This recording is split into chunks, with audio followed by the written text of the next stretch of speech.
dia, turminha, mais um Revisando, e nós vamos falar sobre os gêneros textuais.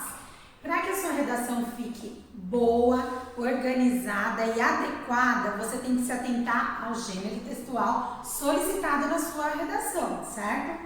Nós temos aqui como identificar o gênero textual pelo objetivo do texto, a função dele no contexto, certo? Temos também que saber a diferença de tipo textual para gênero textual.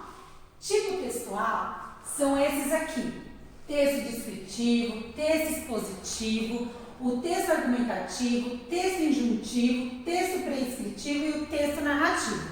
Dentro deles, nós vamos identificar os gêneros textuais, certo? Hoje nós vamos falar especificamente do texto narrativo e as suas características.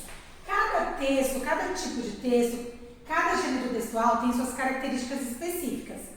Para o texto narrativo, temos uma estrutura básica, que é a apresentação, o desenvolvimento, o clímax e o desfecho. Então, para o seu texto narrativo, precisamos seguir essa estrutura, ok? Os textos desse tipo se caracterizam por ações de personagens em determinado tempo e espaço, gerando sempre um conflito e algo a ser resolvido nesse conflito.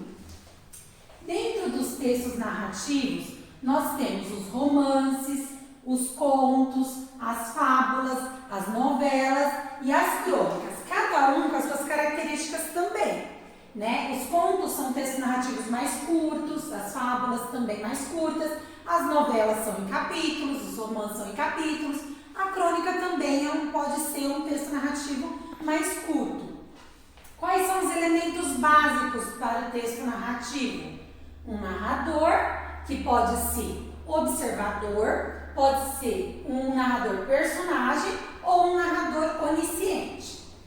Temos o enredo. O enredo, basicamente, é essa estrutura aqui. No enredo, nós vamos desenvolver a história. Então, no texto narrativo, você vai fazer a apresentação com os personagens, no espaço, no tempo.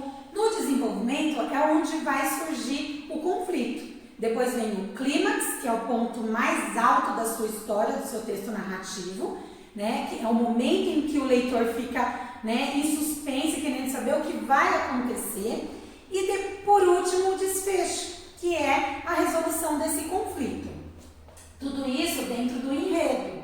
Nós temos também os personagens, que são específicos. O protagonista, que é o personagem principal. O antagonista, que é aquele que se opõe ao objetivo do protagonista, impedindo de alguma coisa ou colocando alguma situação. E os secundários, que são os coadjuvantes, aqueles que fazem algum papel importante, mas não sobressaem na história. Temos no espaço, né, o local onde se passa a história. Pode-se ter um ou mais espaços descritos na sua história. Temos também um tempo, que é ou cronológico ou psicológico. Cronológico, que é a sequência dos fatos ocorrendo na história. Temos também o tempo psicológico, que é aquele em que o personagem ou ele volta no tempo, numa lembrança, ou ele cria uma situação em sua mente, como se estivesse acontecendo naquele momento. E temos também o foco narrativo, que é onde a gente vai identificar, né, a história, em que ponto que ela é narrada pelo narrador. Em primeira pessoa, narrador personagem. Terceira pessoa, ele só conta a história, que é o narrador observador.